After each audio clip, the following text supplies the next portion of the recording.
Hello दोस्तों, mister Roshan Kumar सी take गुरु के साथ आज हम क्लास करेंगे टैली का। ठीक है, तो पहली क्लास है हमारी ये दोस्तों। तो टैली में जो आज हम सीखेंगे, सबसे पहले टैली कैसे ऑन करेंगे उसको, और उसमें ऑन करते समय क्या क्या चीज़ ध्यान देना है हमें, और उसके बाद टैली की कंपनी जो कैसे क्रिएट करनी है, ये यहाँ तक आज का हमारा टॉपिक रहेगा। ठीक है दोस्तों, तो चलो हम टैली स्टार्ट करते हैं। तो सबसे पहले टैली में क्या करना होगा आपको कि आप सर्च बार में जाएंगे और यहाँ पे लिखेंगे टैली और एंटर करें या ओके माउस को प्रेस कर दे, वहाँ ले जाकर ऑन कर दे। तो ये ऐसा प्रोसेस हो रहा है। ये इसका लोगो है एनिमेशन टाइप का, तो टैली प्राइम एडिट लोगो। अच्छा देखो दोस्तों, तो यहाँ पे आप देख रहे होगे लाइसेंस लिखा हुआ है। इसका मतलब है कि हमें लाइसेंस लेने की जरूरत पड़ेगी। देखो दोस्तों, अगर हम लर्निंग पर्पज से कर रहे हैं, जैसे सीख रहे हैं एजुकेशन से, तो हमें ये यूज़ करना है और आज हम जो सीखेंगे इसी का यूज़ करेंगे। बाकी जो है वो लाइसेंस मोड पे है। ठीक है, सबका अलग अलग यूज़ है। किसी का जो 1 ईयर यूज़ है, जैसे वन सिस्टम पे यूज़ है, कहीं डबल सिस्टम पे यूज़ है, या मल्टी टास्क पे यूज़ है। और दोनों में देखो अभी जो हम कर रहे हैं इसमें थोड़ा सा दिक्कत है कि टैली जो प्राइम हम करें अभी कर रहे हैं एजुकेशन मोड वाला, उसमें हम ना डेट चेंज नहीं कर पाएंगे। बस एक ही डेट पे, सेम डेट पे सारे एंट्री करेंगे, और जो एंट्री करेंगे वो सारी की सारी एंट्रियाँ जो होगी वो आराम से हो जाएगी। और जो जिस कंपनी में आप वर्क करोगे या इंटरव्यू दोगे उसमें कोई दिक्कत नहीं आएगी आपको। ठीक है, क्योंकि लाइसेंस में और जो एजुकेशन मोड करो दोनों में सेम होता है। बस फ़र्क इतना आता है, डेट चेंज नहीं होता, और कुछ डेट की वजह से कुछ एंट्रियाँ होती हैं, 3-4-5 एंट्रियाँ होती हैं जो तुम्हारे नहीं हो पाते। जैसे इंपोर्ट हमारे नहीं हो पाते, एक्सपोर्ट हम कर पाते हैं। ठीक है, तो हम बताऊँगा कि कैसे एक्सपोर्ट वगैरह होता है। बाकी चीज़ें बहुत अभी काफ़ी दूर है सब चीज़ें, तो आज हम सीखेंगे। तो इसमें हम जाते हैं continue in education mode, click करेंगे। यहाँ पे आने के बाद आपको ध्यान देना है कि एक लाइन है वर्टिकल लाइन में, उसके left side and right side. Left side में कंपनी के इन्फॉर्मेशन होते हैं जो हम क्रिएट करते हैं कंपनी को, और वो कब क्रिएट किया, या आप जानते होंगे कंपनी का फाइनेंशियल ईयर जो होता है 1 अप्रैल से स्टार्ट होता है और 31 मार्च को एंड हो जाता है। जो हमारा हिंदू कैलेंडर जिसको बोलते हैं वो हमारे यहाँ से स्टार्ट होता है। तो ये चीज़ दिखा रहा है। अगर हमने कंपनी में ये जो टैली में क्वेश्चंस वगैरह जो है हमारी बिल वगैरह जो है हमारे, वो अपने शुरू किया है तो किस तारीख से शुरू किया है, तो वो चीज़ दिखाता है। बट हमें बस लाइसेंस नहीं है, तो वो ये 1 अप्रैल को ही लेके चल रहा है, क्योंकि हमने इसको 1 अप्रैल से सेव किया है। ठीक है, इसको सेव कैसे करेंगे, क्रिएट कंपनी कैसे करेंगे वो भी बताऊँगा। यहाँ पर आपको नेम ऑफ कंपनी दिखा रहा है, date of the last entry, जो लास्ट एंट्री कितनी तारीख को की है वो दिखाता है आपको। ये एक तरह से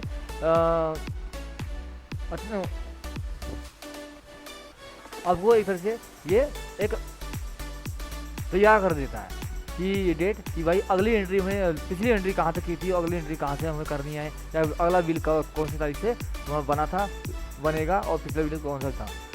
यहाँ पे दरसू एलटीडी कंपनी बना रखा है, किसी बच्चे ने बना रखा है, स्टूडेंट ने। तो और इसी तरह से हम राइट साइड में जाते हैं, तो राइट साइड में देखेंगे गेट ऑफ टैली है। तो गेट ऑफ टैली पे हमें वर्क करना है, बट गेट ऑफ टैली से पहले हमें कंपनी क्रिएट करनी है, जैसे अभी दरसू नाम का कंपनी में हो रखा है। तो आप या तो माउस को प्रेस करें या F3 पे जाइए, क्लिक करें, ये हो जाए आएगा आपके पास, और ये क्रिएट कंपनी को क्लिक करना है। या तो आप यहाँ पे शॉर्ट किए F3, उस पर क्लिक कर देते हैं। और ये मैं माउस से दिखा रहा हूँ, क्लिक करा। यहाँ पे एंट्री करने के बाद आपको यहाँ देखना वो मिलेगा टैली का फीचर्स, जो कंपनी का शुरुआत हम एंट्री करते हैं, कंपनी बनाते हैं। सबसे पहले आप यहाँ ध्यान देंगे ऊपर की तरफ ये कंपनी का पाथ होगा, एड्रेस। इस एड्रेस पे ध्यान देखते हैं कि एड्रेस कहाँ पर सेव होता है। तो अभी देख पा रहे हैं सी ड्राइव के अंदर यूज़र में जा रहा है, तो हम थोड़ा इसको मैक्सिमाइज कर दिया ताकि आप समझ सकें, और मैंने Windows+E दबाया, माई कंप्यूटर। ठीक है दोस्तों, तो Windows+E दबाने के बाद माई कंप्यूटर आ गया, और यहाँ पे हमें जाना है दिस कंप्यूटर। और यहाँ पे देख रहे हो हम टैली पे भी चले जाते हैं। तो थोड़ा सा मैं कस्टम कर दे रहा हूँ यहाँ से, जैसे मुझे यूज़ करना है। यहाँ देख पा रहे हैं, देखिए ये सी ड्राइव है यूज़र। यहाँ भी देखो लोकल डिस्क कौन सी है, सी है ना। इसी को मैं प्रेस करूँगा, और उसके बाद हमें क्या ढूंढना है, यूज़र। तो यूज़र ढूंढें, ये रहा यूज़र। उसके बाद है पब्लिक, फिर टैली प्राइम एडिट, पब्लिक, फिर टैली प्राइम एडिट, फिर डेटा। तो जितने स्टूडेंट ने यहाँ पर जिन्होंने टैली में प्रैक्टिस की है, सीखा है, तो उनकी इन्होंने कंपनी बना रखी है। ये एक तरह से एक्सटेंशन नेम है, जैसे हम वाले MS DOS में, MS वर्ड में जो डोस में जो है हमारा MS नोटपैड में, टेक्स्ट में, वर्डपैड में हमारा एक्सटेंशन नेम होता है, इसी तरह से ये भी एक्सटेंशन नेम की तरह काम करता है और इसको ध्यान देना होता है। ये मैं बताने का कारण ये है कि आपको पता लगेगा कि एक तो डेट जो हमारी कंपनी है वो कहाँ पर सेव होती है, दूसरा कल के दिन अगर आपको ये यहाँ से इस सिस्टम से डेटा हटा के कहीं और सिस्टम में डालना है या किसी और स्टेट में डालना है, रखना है या कहीं और भेजना है, तो यहाँ से पेन ड्राइव या मेल वगैरह पूरी डेटा को कर सकते हैं। ठीक है, तो हमने देख लिया कि हमारा डाटा कहाँ पे स्टोर होता है। ठीक है, ये देख पा रहे हो हम यहाँ पे स्टोर होगा। अभी हमने जैसे मान लो कि ये कितना आ रहा है, ये 10,000 से स्टार्ट हो गया हमारा, 10,022 आ रहा है, फिर 22 आ रहा है। ठीक है, अगर मैं अभी एक कंपनी और बनाता हूँ तो यहाँ पे 23 आना चाहिए। ठीक है, तो ट्राई करते हैं। तो मैं इसको मैक्सिमाइज कर देता हूँ फिलहाल और यहाँ पर रहने देता हूँ और कंपनी का नाम डाल देता हूँ IET। ठीक है, और उसके बाद डाल दिया मेलिंग नेम। मेलिंग देखो कंपनी का नाम होता है जो मेन कंपनी का जो जिसको जैसे ब्रांड जिसको बोलते हैं वो, और मेलिंग नेम का मतलब होता है कि उसी कंपनी का कोई और नाम से, किसी और नाम से आपका नाम डालना हो। जैसे आप जानते होंगे कि जियो और रिलायंस भी एक ही कंपनी है और जियो भी एक ही कंपनी है। ठीक है, रिलायंस पहले नाम था, 2010 से पहले नाम था, आज भी नाम है, लेकिन जियो ज़्यादातर चल रहा है। तो नाम तो एक कंपनी एक ही है, लेकिन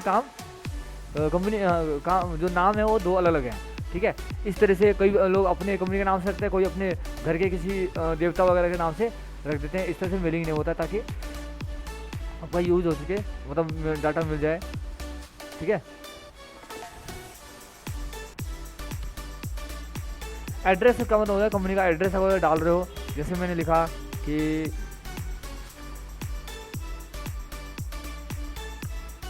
पूरा दिल्ली 84। ठीक है, इसके बाद मुझे स्टेट डालना है दिल्ली। जिस कंट्री का आप टच करोगे उसी हिसाब से स्टेट आएगा। और ये चीज़ ध्यान रखना, अगर कंट्री आपने इंडिया सर्च किया तो यहाँ पे जो बेस कंट्री जो सिंबल्स है यानी ये आपका उसी हिसाब से चेंज होगा। अगर मैंने मान लो USA चेंज किया, यहाँ देख रहे हो माउस में क्लिक करता हूँ, ये USA हो गया, तो यहाँ पे डॉलर साइन आएगा देखो। ठीक है, तो ये चीज़ हमें अगर इंडिया रखना है तो हमें इंडिया का यहाँ तक और इंडिया में एंट्री करना है तो ये इंडिया का रखना है। पिन कोड पता होगा 1100, अभी मैंने 84 डाला। टेलीफोन नंबर जो आपको डालना होता है उसका मोबाइल नंबर डालना है, उसका फैक्स नंबर जो है ना आपका पहले यूज़ होता था। जैसे मैं व्हाट्सअप यूज़ करते थे हम लोग, जो 2010 से पहले व्हाट्सअप यूज़ नहीं होता था, मतलब उसके बाद ही व्हाट्सअप आया है। तो उससे पहले अगर आया है, और फैक्स मशीन तो बड़े बड़े लोगों में पहले होता था, जैसे हमारे जो पुलिस विभाग है वहाँ पर जब किसी का गुमशुदा होता था या कोई क्रिमिनल वगैरह होता था तो वन टाइम में पूरे स्टेट में जहाँ जब वो सेम जैसे हमारा फ़ोन नंबर होता है, ऐसी फ़ोन नंबर अगर सबके पास होगा तो हमारा व्हाट्सएप में डेटा शेयर करें तो सब पे चल जाएगा। सेम इसी तरह फैक्स मशीन में भी ये होता था, तो इस तरह से काम करते थे। तो फैक्स मशीन में बस ये बेनिफिट होता है कि इसको डुप्लीकेट नहीं किया जा सकता, इसकी चोरी नहीं किया इसकी। ठीक है, व्हाट्सएप में ऐसा हो सकता है, हैक किया जा सकता है, ये दोनों में डिफरेंट है। ईमेल का पता ही है कि किसी कंपनी का जो ईमेल है उसमें IAT हमने एक 1234@gmail.com करके एक ईमेल बना दिया। वेबसाइट है इसी कंपनी का तो हमें डाल देते हैं IAT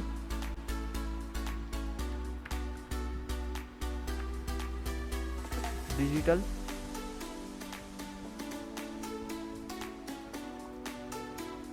.com। उसके बाद आप देख रहे हो फाइनेंशियल ईयर बिगिनिंग। इसका यूज ये होता है कि ये अभी बताया था मैंने, 1 अप्रैल से स्टार्ट होता है हमारा फाइनेंशियल और 31 मार्च को खत्म हो जाता है, जिसे हिंदी कैलेंडर हम बोलते हैं। ये तो फिक्स है, ये याद भी रखना है कि क्वेश्चन पूछा जाता है। दूसरा, बुक्स बिगिनिंग फ्रॉम क्या क्या होता है, इसका मतलब होता है कि जिस दिन से मैंने खाता चालू किया उस दिन से ये शुरू किया जाएगा। जैसे मान लीजिए कि मैं आज हो गया 8 जुलाई 8 अगस्त 8वां महीना, ठीक है, और आपका 2023 हो गया।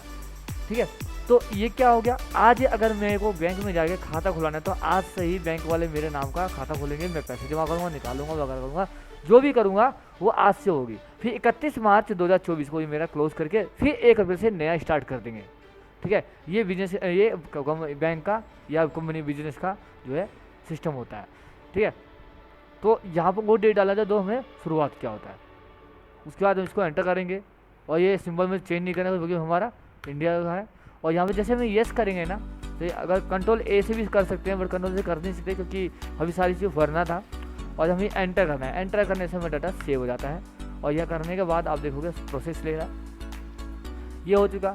अभी कंपनी क्रिएटेड सक्सेसफुल लिखा आ रहा है, बट ये डिटेल्स हैं, ये आपको अभी टच नहीं करना। जैसे जैसे मैं फीचर्स क्वेश्चन कर रहा हूँ उसके फीचर्स ऑन होते जाएंगे, ठीक है।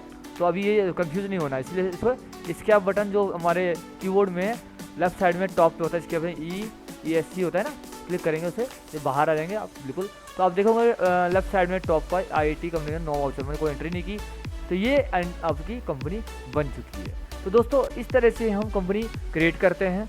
और अब जो नेक्स्ट वीडियो करेंगे तो कंटिन्यू हमारा रहेगा कि हम टैली के अंदर सारे क्वेश्चंस और कैसे करते हैं, और टैली में बिल कैसे बनता है, ईवे बिल कैसे बनता है, ठीक है, टैक्स कैसे होते हैं, इनका सारी जितनी चीज़ें टोटल होती हैं वो सब कराऊँगा।